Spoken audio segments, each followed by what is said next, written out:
Welcome to this lecture on field programmable gate arrays in the course Digital System Design with PLDs and FPGAs. In the last lecture we have looked at the interconnection technologies, design methodology, what is the tool flow and what are the commercial tools available, etc. And just started with the Virtex CLB architecture.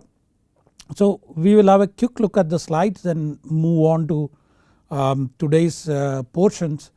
And so last time we said these are the three programmable interconnection technologies, and the SRAM uses the pass transistor as a switch with the gate status stored in a flip flop which is arranged as SRAM, so the name SRAM.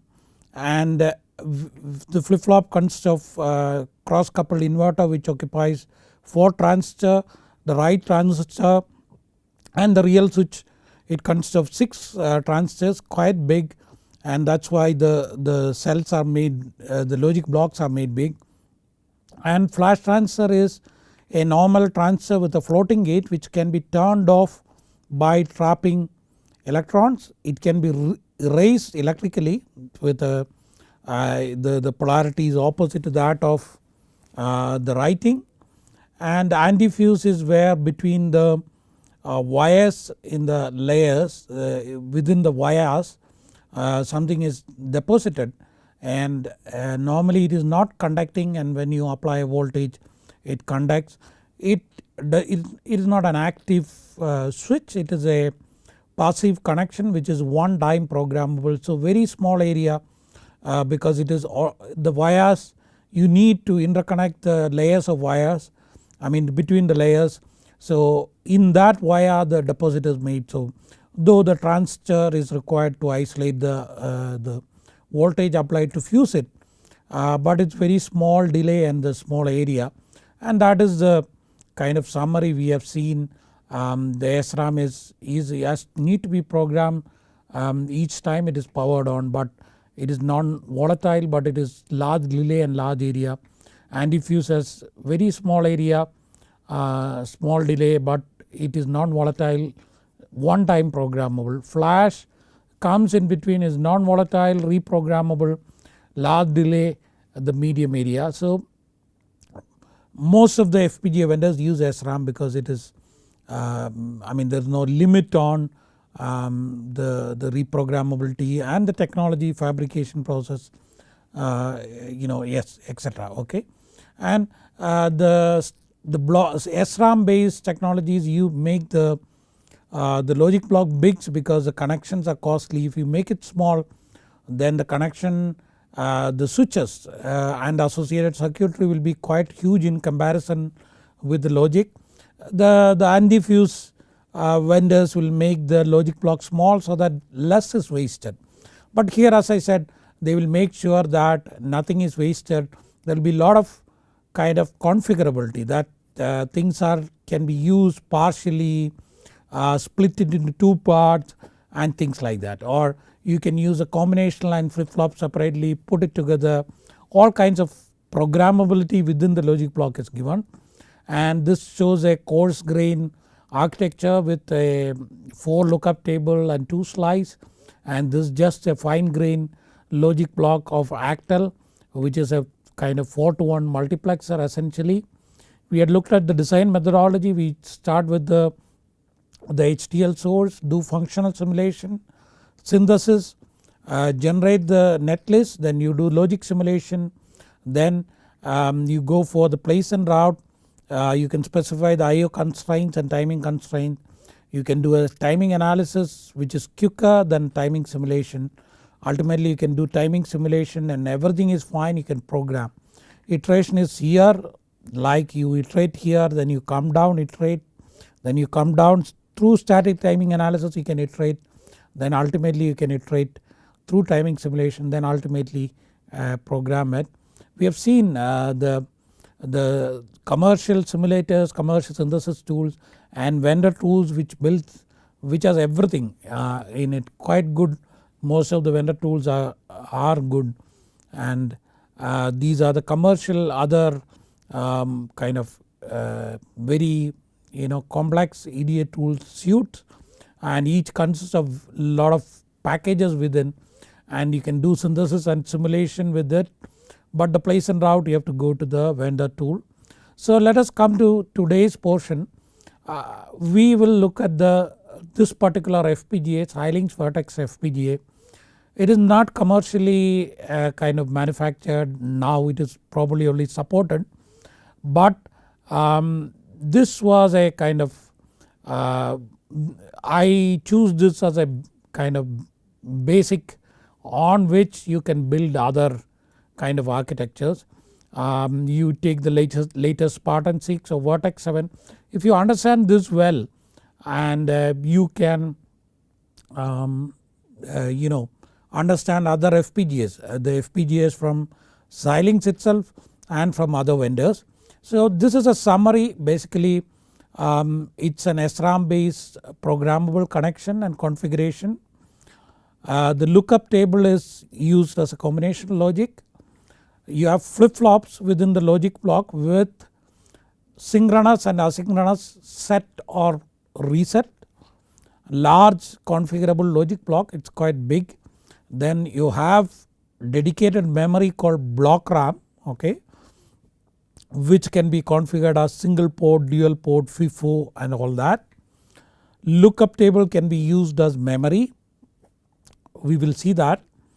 There are clock distribution network which is called clock trees, which are low skew. Once again we will see why it need to be low skew.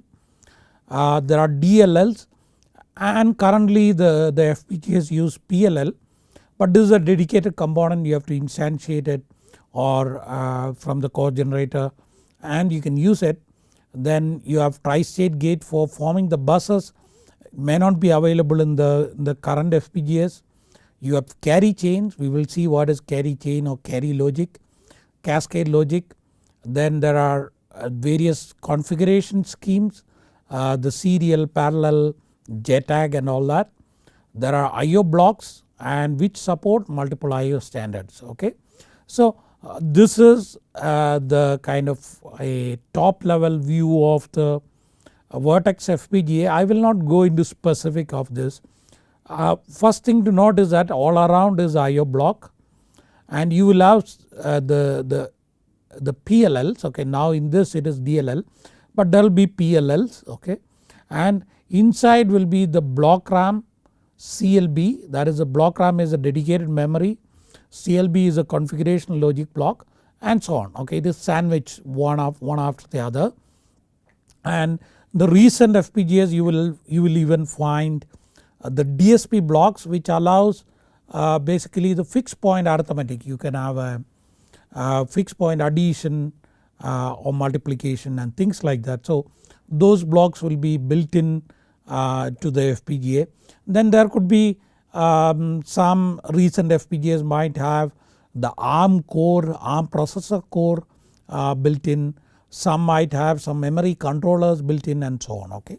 So that is in a nutshell the top view of the Virtex FPGA, and there are many things to look at the FPGA, but lammable interconnection, these logic blocks and all that, but like if you take the memories, then it is kind of, it comes in kind of say built in, and you have a tool to kind of instantiate this in various width and depth and so on. So there is nothing much to kind of worry about it. I mean you have it, you use it, okay. Though there are minor quirks which I will mention as we go along, but one thing which we will go a little deeply is a configurable logic block, but that is where the main functionality get built in, okay. So we will look at this little more detail, because there you can do a lot of optimization, you can understand, you can debug, you can find why certain things are happening and things like that, okay, or why it occupies so much area, so much more area, so much less area and so on. Like when you have done a design, you look at the resource utilization, you are wondering why it has taken so many lookup table. So we will be able to figure it out at the end of the lecture. So we will look deeply into this CLB, touch upon the other standard things, the basis. So let us come to this Virtex configurable logic block. Okay. So a configurable logic block is this. This is the top level schematic. What the manufacturer, this is taken from the Xilinx data sheet, and it has two identical slices. Xilinx call it slice. So this is a slice and this is another slice, and within one slice you have two identical blocks. Okay. So one CLB is two slice, one slice has two parts which is identical. Okay. So now the one part, if you look at it, there is a 4 input lookup table and there is something called like carry and control, we will see what it is, and followed with a flip flop. Okay. So the lookup table is used as a combination circuit. This is used for combination circuit implementation, and this is for registering. So you have say a data path with say register, then combination circuit and register that is implemented like that. Okay. Things like that. Okay. So or you have a next state logic with input, then the present state somehow fed back through the wire back here, and the next state is loaded to the present state. Okay. So you get my point. So that is what it offers. So we have seen what is a lookup table in the case of like when we have discussed the symbol PLDs. Okay. We have seen that the symbol PLDs evolution was starting with the PROM. So at that point we have looked at how the memory can be used for Boolean function implementation. I hope you have seen that lecture. If you have not seen, I will briefly explain so that it is, you do not have to go back in search of the lecture particular module. So let us look at the lookup table as like lookup table is nothing but a memory. Okay. So suppose we have this particular Boolean function x, or y to be implemented. Okay. So how that is implemented is that you take a 2 address line memory, that means 4 location memory, because there are 2 variables and we have to implement all the min terms. So x y as x bar y bar, x bar y, x y bar and x y. So you take a 2 address line or 4 into 1 memory, and what you do is that you write the truth table of this function into the memory. Okay. So the truth table is that the 0 0 is 0, 0 1 and 1 0 are 1, the 1 1 is 0. So you write that in that particular location. Now that writing is, you can say, configuring the lookup table or programming the lookup table. Then so when you write to the memory, that is in the write mode, that is during the configuration it happens. Now you want to, like as a user, you want to use this as x or y, put the memory in the read mode, that means it is reading. The data line is taken as the output. Okay. X or y output, or y is equal to, or z equal to x or y.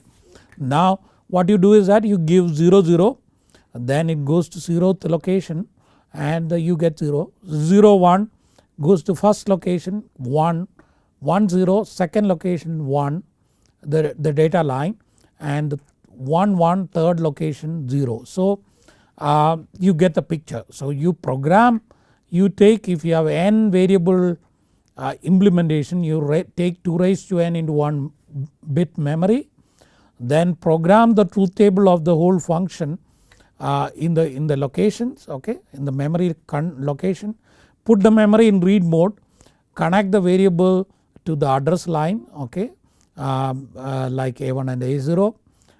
The way you program, you have to connect and put the memory in read mode, you use the data line as the output. Okay, that's simple as it is.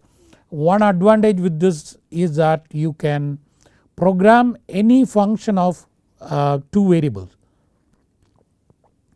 Like it is so flexible that if you take you want to implement AND or XOR, NOR, everything is possible. So that is the kind of flexibility of the lookup table.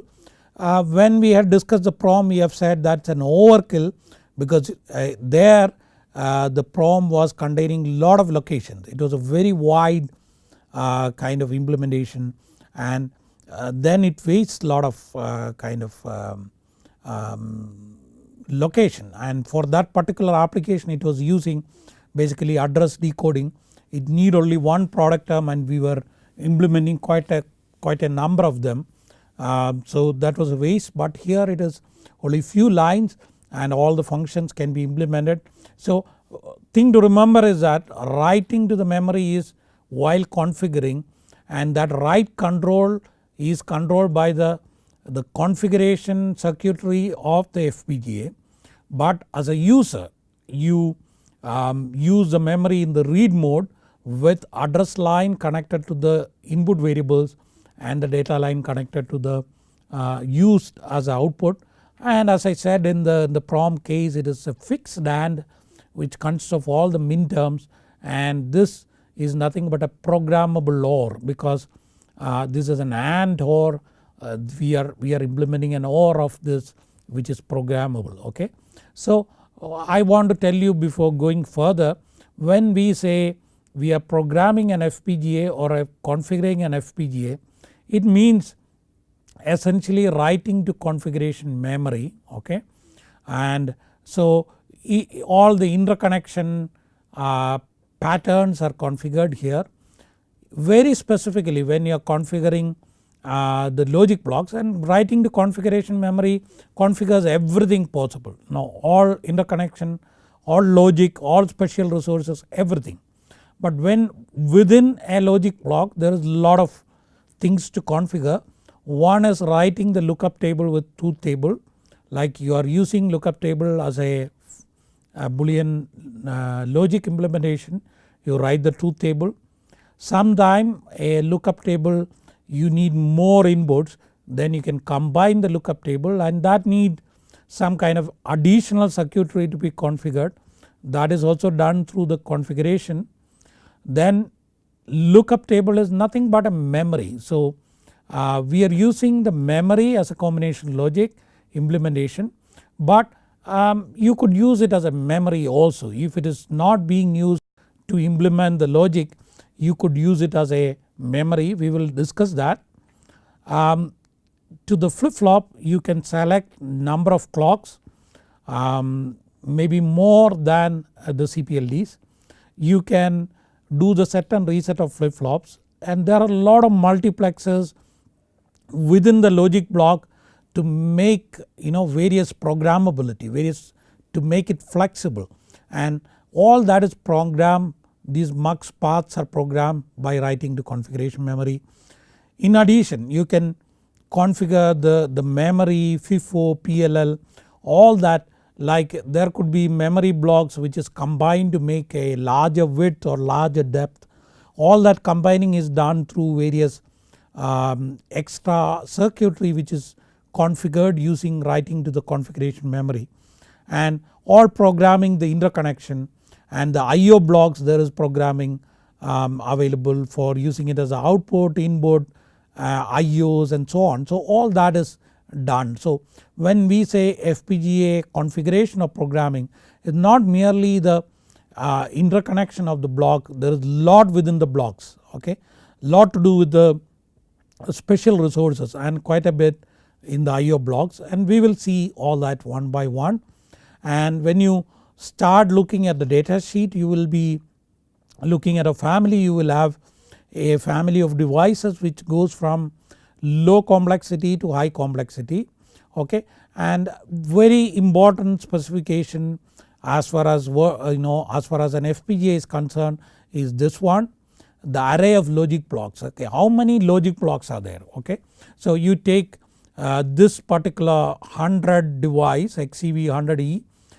There is an array of 20 into 30, 600 logic blocks. Okay, so when it comes to the largest device, it has around 104 into 156 logic block. And in the recent FPGAs, and this is just see it's just 100,000 if you multiply, but if you look at the current FPGAs, it may be having 2 million logic blocks and things like that. So one important, and we are going to see what is inside the logic block. So one important spec you need to look at is the number of logic blocks. Okay. Now again you can disregard this logic cell, because you see the 20 into 30 is 600, and we have seen is that there are 4 identical kind of logic cells, and 600 into 4 is 2400, but they have shown some little bit of a kind of a scaling up to accommodate the extra overhead circuitry, which itself can be used sometime, because there are some overhead circuitry used to combine the logic resources, but at times that itself can be used for some kind of logic implementation. So they include that also as part of. So instead of 4 multiplying by 4, they multiply by 4.5. But anyway, the understanding the architecture, important spec is the number of CLBs, definitely the number of IO pins. There could be single ended IO, differential IO, like you want more noise sensitivity, you can use, you want to reject the common mode noise, then you can use a differential pairs. And another important thing is the block RAM bits, how many dedicated memory is available. So here around 81 kilobits are available. When it comes to the last point, it is nearing 1 megabit is available. Okay. And this distributed RAM bits is again something to do with the CLB array. So this can be calculated from the CLB array spec, so not a big kind of spec. So I would say that the important thing to look is the number of CLBs, the number of pins, number of block RAM. Okay. And when you are encountered with the latest FPGAs, definitely you have to look at the number of PLLs available, maybe number of the DSP blocks available, all that. Okay. So I think you can extend this, but there are things which is not useful is that the number of like system gate, logic gate, these are the equivalent gate counts, and it is not very clear how that is calculated, and it is maybe you can use it to kind of decide between the kind of within a family. Okay. But there is no point in comparing the system gates of one family with the other, or one family from one vendor with another chip from another vendor. Doesn't make much sense, and just saying quoting big numbers saying that 1 million or 100,000, 200,000, one shouldn't choose FPGAs depending on these system gates and logic gates, though it's an indication of the complexity. If you understand well, then you can kind of judiciously make your decision objectively, knowing the architecture and knowing the essential specs. So basically I would say, at least in this case, the CLB array, the block RAM bits, user IO, differential IO, all that the important spec. In the recent, in the current FPGAs, you can add DSP blocks, the number of PLLs, any other dedicated resource which is available. Okay. So let us look at the CLB itself. So as I said, one CLB has 2 identical slices, and one identical slice has 2 parts. So we will concentrate essentially on this. So it has a 4 input lookup table. So that means you can connect any 4 variables like A, B, C, D, implement any function of the ABCD, and there is no optimization involved. Okay. There is no, when the number of variables are 4 or less, there is absolutely no optimization, just write the truth table within the lookup table. Okay. Then it works. Okay. But if you have more than 4, there may be different ways of handling it. I will give you some possibilities, and you can see that the output is going to the flip flop, and flip flop has D, Q, the clock, set, synchronous preset, and the reset. Okay. And there is something called enable clock, we will see what it is, okay. And one thing to note is that it is not necessary that the lookup table output should directly go to the flip flop.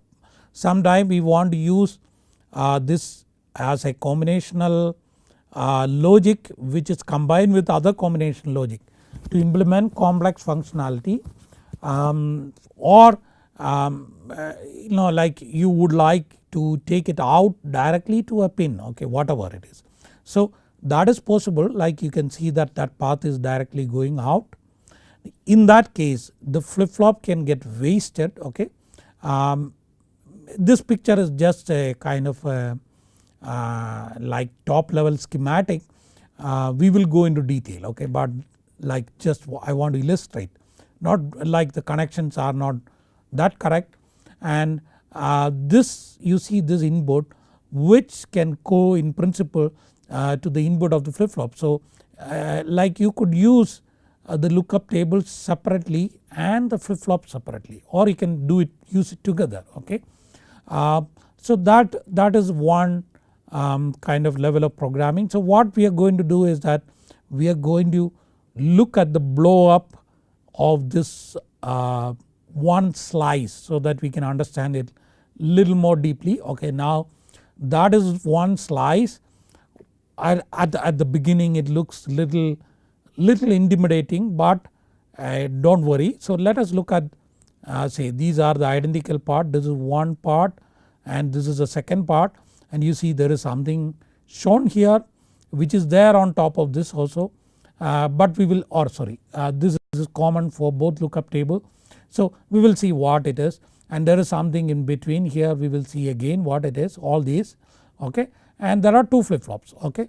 So the first thing I said is that it is possible that you can use the lookup table output, you can implement any function of 4 variables A, B, C, D, and the output can go to a flip flop to implement a data path or a sequential circuit or whatever.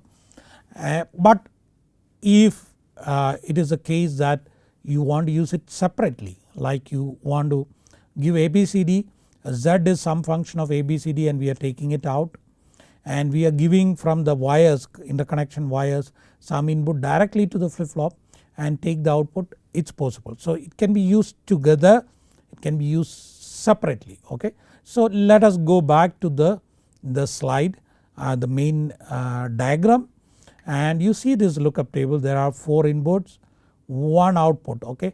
Now this one output goes here, you can see it can go through this 2 to 1 mux to the flip flop. So this is combined with this flip flop, or if you are not kind of, if you don't want that, you can take it directly outside, okay.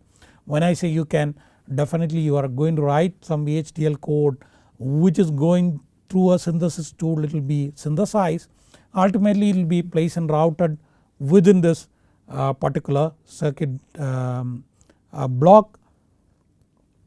So the tool does it, but then that is how it, the things happen.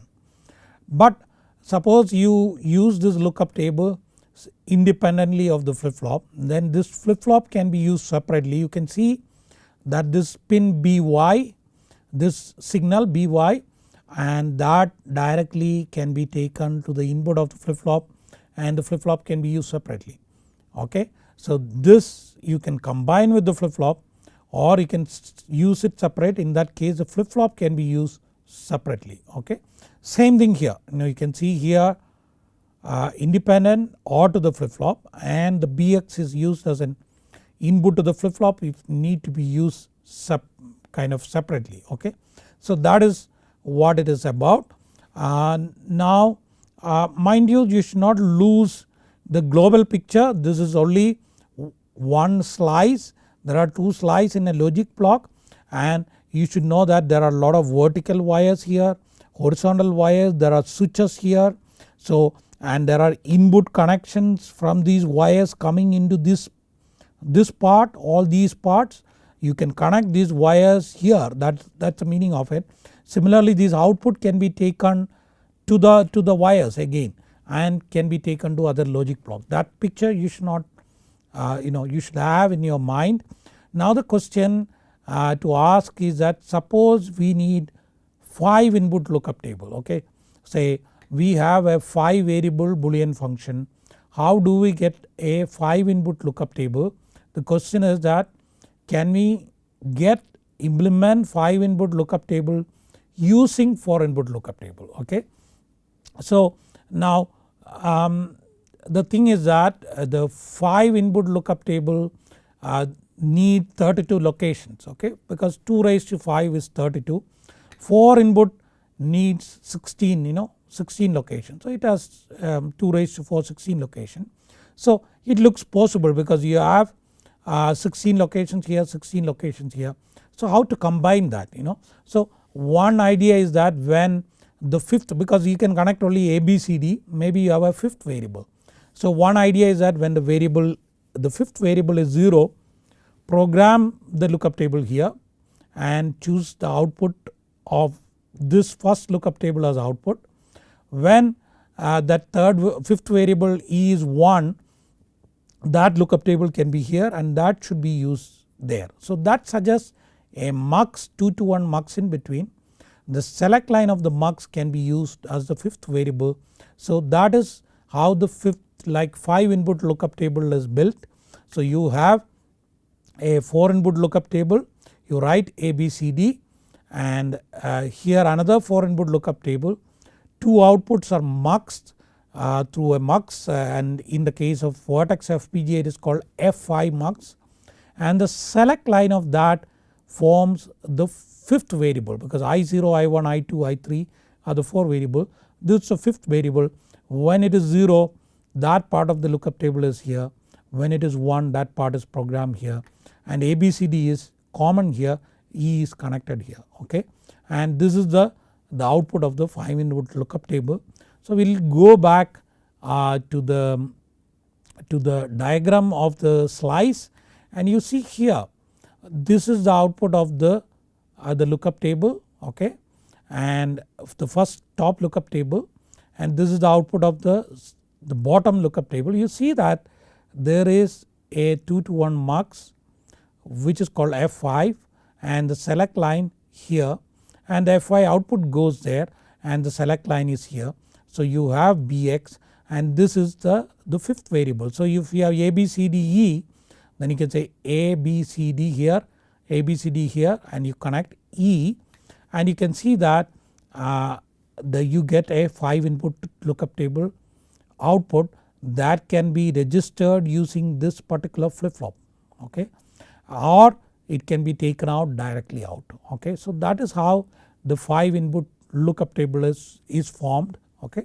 And you can ask the next question, can we form a 6 input lookup table, because you have already using a slice. So this occupies now 1 slice, okay, you should remember that. So within a slice you have 2 lookup table, 1 lookup table is 4 input, but you can combine 2 4 input lookup table to make a 5 input lookup table that occupies a slice. So the next question is that suppose we have another slice here which has like another 5 input lookup table, can we combine them like 2 5 input lookup table to make a 6 input lookup table, okay. The answer is yes, we have yet another mux. So we have we can do this is a 5 input lookup table, this is a 5 input lookup table. Now you use a 2 to 1 mux between the output of 2 F5 mux, we call it F6 mux. The select line of that is the 6th variable. So you have ABCD here, E is same for both, because like when E is 0 you program here, E is 1 program here, E is 0 program here, E is 1 program here, and the F like when it is F when it is 0 you program this section, F1 it is this section. So it goes like that, F0 is programmed here, F1 is programmed here, okay, and in that F0 when now E0 is programmed here, E is 1 programmed there, and when F is 1 E0 is programmed here, E is 1 is programmed here, okay. So let us go back to the slice diagram from the Xilinx and you look at this. Assume that we have combined this two lookup table to 5 input using an F5 and assume that there is a slice before, behind that or before that could be coming from the same logic block or a different logic block, it does not matter. And now you can see that that's assume that F5 output is coming here, okay.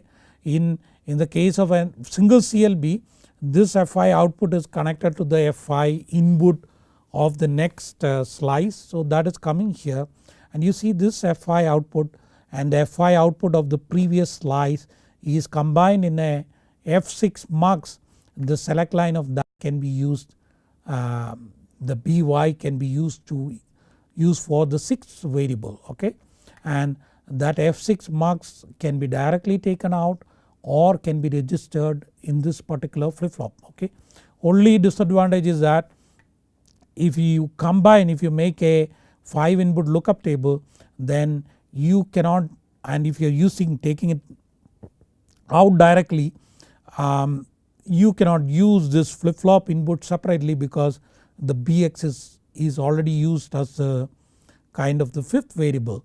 And similarly if you are implementing a 6 input lookup table, this select line is nothing but the by, so then this flip flop cannot be used separately, so that should be kept in mind. So in a slice you can have 2 4 input lookup table or a 5 input lookup table.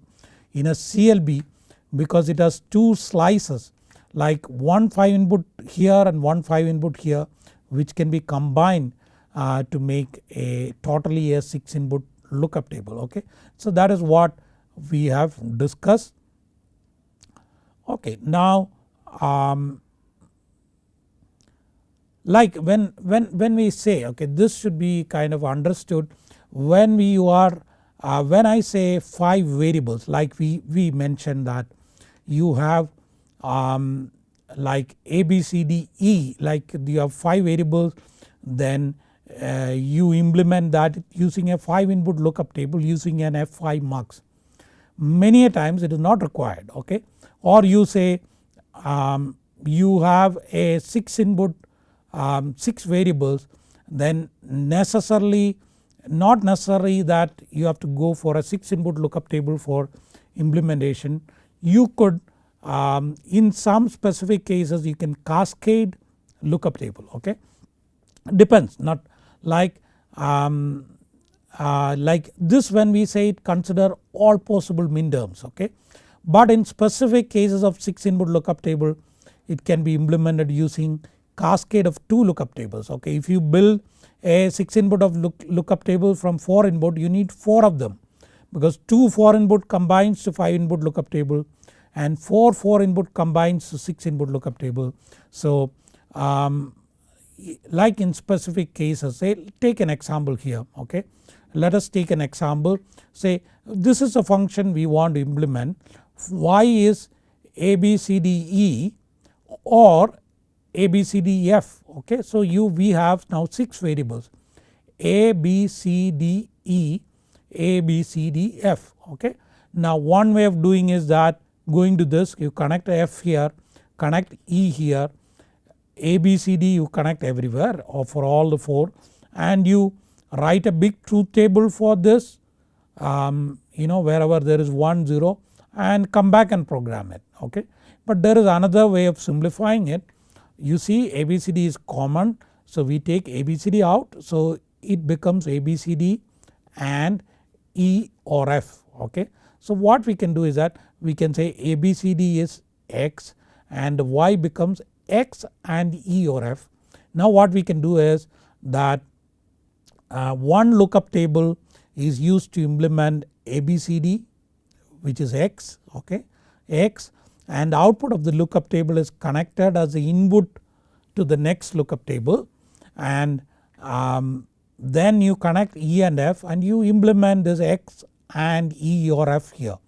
It does not matter because we have seen that any boolean function of the up to 4 variables can be programmed in the lookup table So this can be easily implemented. So this is 6 input, but it can be used, it can be built using 2 lookup table instead of 4 lookup table. That should be kept in mind.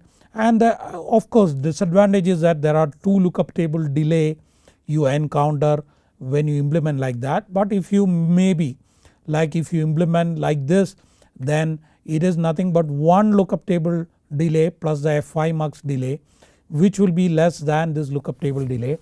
Not much of a problem, because many a times in FPGA what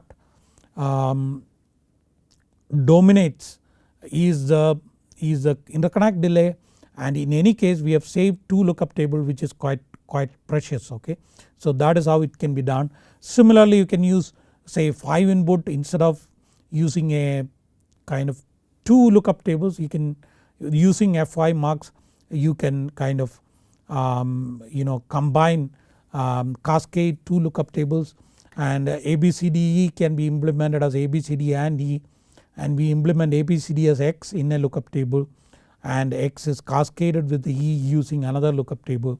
Then you get it. Okay, you don't need an F5 mux, you can use a cascade. But there are cases like you see this particular function ABCD XOR E. Okay, now like we say ABCD is Z, that means we have to expand, it becomes Z XOR E, that is Z E bar and Z bar E. Okay, there is nothing common, like when it is E bar it is Z, and when it is E it is Z bar. Okay, so you cannot have a common lookup table to cascade, you need real true 5 input lookup table, so you are forced to use this architecture. So this can be expanded to 6 input case also. So there are 6 input functions you can come out with, which definitely needs the 4 input lookup table or 1 real true 6 input lookup table than cascading. So these are various these are all are done by the tool. What I suggest is that you know the VHDL. I will demonstrate the the tool towards the end of the course and during the case study, and that time you can write all these and see how it is fitted, and you can even see how things are routed within going to the floor planner tool to see what is happening inside the lookup table and all that. Okay, I will illustrate that, maybe I will at least show you. I may not take this code and show you, but then I will show you in general how you can view the floor planning. So this all can be tried, that is how you learn.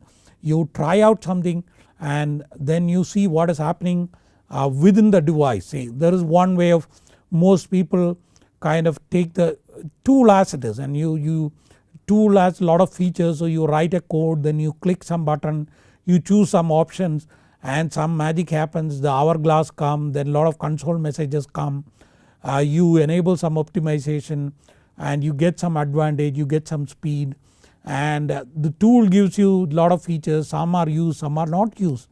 But whatever may be the tool, whatever may be the technology, if you try to understand a little bit detail by playing with the code, by playing with the design, by playing with the tool option, analyzing the various output, trying to figure out what is happening inside, then you will get a deeper understanding. All that the report churned out by the tools makes sense to you, and much more than that you get ideas how to optimize. Okay, maybe that insight, okay, many times the tool vendors try to incorporate all that back to the tool, like any special insight which is kind of you get it from working out with the various examples, they try to incorporate within the tool, they try to make the tool smarter.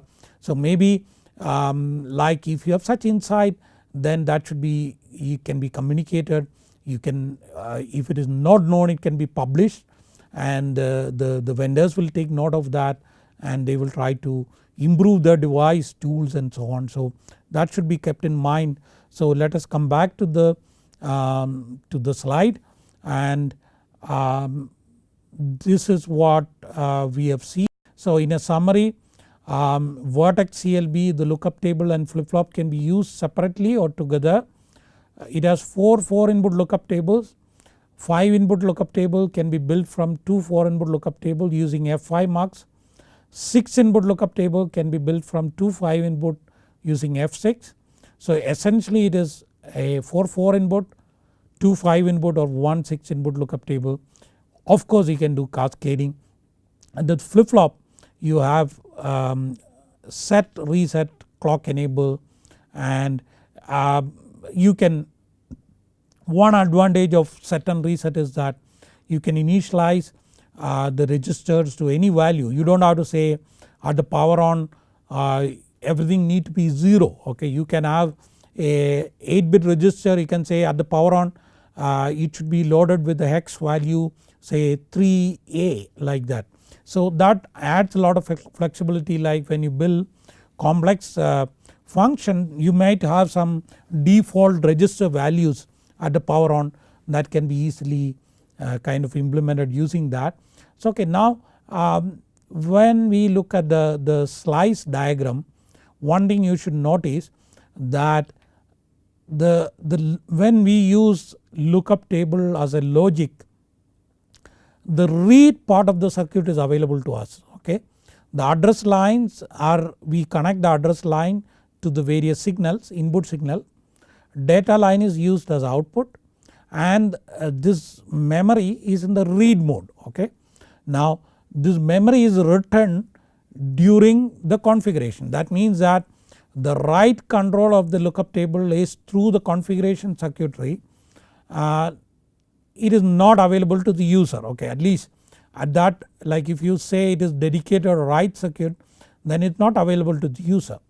But it may happen that this is nothing but a 4 address line memory. So it is 16 into 1 bit memory. Okay, suppose you have an FPGA, 50% of the lookup table is not used as logic, and you have used all the memory, the block RAM for some kind of as a memory, and you want little memory. But if you look at it, lot of lookup tables are lying around and they are memories, but you cannot use it because the write circuit is not available to the user. Okay, so what the Xilinx or other FPGA vendors do is that write circuitry is made available to the user. Okay, now and you can use this, you can see that this is the write enable and the data input, because this is like internally you can assume flip flops. The flip flop output is mux to the the O, and the select line of the mux is the address line, okay, the read circuit, but this is the input to the flip flop, the D's of the flip flop. Okay, again it is connected in bus, and this address can be used to decode the input flip flop. Okay, so that circuit is made available so that if this lookup table is not used as a for logic, then it can be used as a memory. Okay, so normally what you do is that you go to core generator, which makes available the standard cores, so you can instantiate the distributed RAM, and sometime what you do is that you write in VHDL say case statement, like you say K is on say ABCD, and you say 000 output is something, 001 output is something else for all the 16 possible values. Then this is an ideal candidate to use a distributed RAM, and it is put it in the lookup table. You might ask what is the difference. It can be treated as logic, but yes, it can go to block RAM also. It is not that it need to come to the distributed RAM, but then we are discussing that if the lookup table is not used as a kind of logic for logic implementation, it can be used as a memory, and since it is distributed, it is called distributed RAM because it is all over. In a block RAM it is in a one place, but in a distributed RAM it is implemented, it is distributed. Okay, now you should know that there is a slight issue with it, and the thing is that when you have address line, when you have lot of separate, like particularly you combine, suppose you want a 16 by 16 memory, that means 16 location 16 bit, then you have to parallel 16 of the lookup table to get kind of 16 width of the memory. It may happen that you might assign the pin somewhere here, some lookup tables are close to the pin and some are away from the pin. So the read latency may be different for the different lookup table, and you will see if the read is not synchronized, which is usually the case. You don't synchronize the reads. You could synchronize the read using the flip flop. If you don't, then you will see the variable latency, and if you use it for some precision, say like you are trying to generate a waveform using a DAC, then you will find a jitter, okay. So you should keep that. That may not happen with the block RAM, okay, which is many a times the output can be synchronized, but you keep this in mind, you know, you use it a distributed RAM as a huge memory which is spread across and the read is not synchronized, then you might get variable read latencies, and in some cases it can affect your implementation, okay, that you keep in mind. So that is what is shown in slide. So you basically you have a lookup table, and now there is a block which is a lookup table write, which is normally controlled by the configuration logic, but now it is those wires are made available to the outside so that user can connect their signals to use it as a memory, and that is in the logic block. In the slice diagram this is what is shown here, okay. You have the address line, the data line, the clock, write, everything is here, so you can use it as a distributed memory. So let us look at this issue now. Maybe I will introduce that. So there is a carry chain within the FPGA slice. Now you know the equation of an adder. The sum is for any particular index, say Si is Ai exclusive of Bi exclusive of C of I, okay. That means if it is S7 is A7 XOR B7 XOR C7, this is a full adder, okay, and you construct a ripple adder by cascading the full adder. And if you look at the carry I plus 1 is nothing but Ai Bi, that means if both are 1 then the carry is 1, or A exclusive of Bi, that means either of them is 1, then if the carry input is 1 then the carry output is 1, okay. Ai Bi or Ai exclusive of Bi and Ci, and many a times we simplifying it by an inclusive OR, okay. We say that Ai or Bi, okay. It is a bit of redundancy because when you say Ai or Bi it includes 1 1 also, it is not 0 1 1 0 1 1, but it does not do any harm because 1 1 anyway generates a carry. So that is a bit of redundancy, but we will look at this particular the correct optimized equation because it enables us to implement a carry circuit. Now if you try to implement a ripple adder using full adders in an FPGA, and suppose we are trying to implement this using the lookup tables, okay, then like you need one lookup table, you might give A0 B0 here, you will implement S0 here, and you will again give A0 B0 here, and you will have to get you give C0 here, and you will have to get C1 and take it out, okay. Now combine this C1 and this C1 with the A1 B1 to get the sum 1 and another lookup table for kind of C2, okay. So essentially what is happening is that you need 2 lookup table per the full adder, and all the interconnection is going to make everything slow.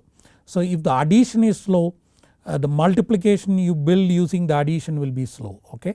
So that is one issue. So If a separate lookup table is used for the carry logic, then the interconnection will slow down the adder and it will slow down all arithmetic operations.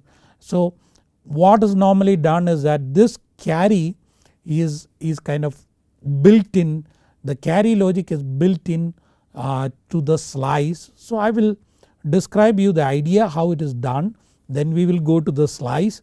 So there is a lookup table. What is done is that, and there is some additional carry logic which is part of the lookup table, okay. So every lookup table you take will have a 2 to 1 mux like this connected, like the select line is connected to the output of lookup table, and one of the 2 input is going to the input of the mux, and this output of the mux coming from the previous section is connected to the input of the mux, and the output of the mux goes to the input of the top mux, okay, because this comes from the bottom and this goes to the top mux, okay. There is a mux here with the lookup table, and this is an XOR, additional XOR gate which is used for full adder implementation. It can be used for other purposes also, okay, if it permits, if that kind of location permits, then you can use it, and the lookup table output is going to the XOR gate input, and this is available as output, okay. Now this implements the carry equation we have seen.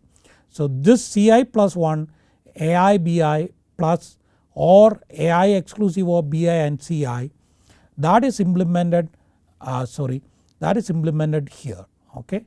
So how it happens is that you give Ai Bi here, okay, and that is Ai exclusive of Bi, that is going to the select line of this, and this is this part, and Ai Bi is this part, okay. So that is the carry chain basically. So we are coming to the kind of the end of this part of the lecture. We will continue with the carry chain. So what essentially we have seen today is a detail inside a slice or inside a logic block.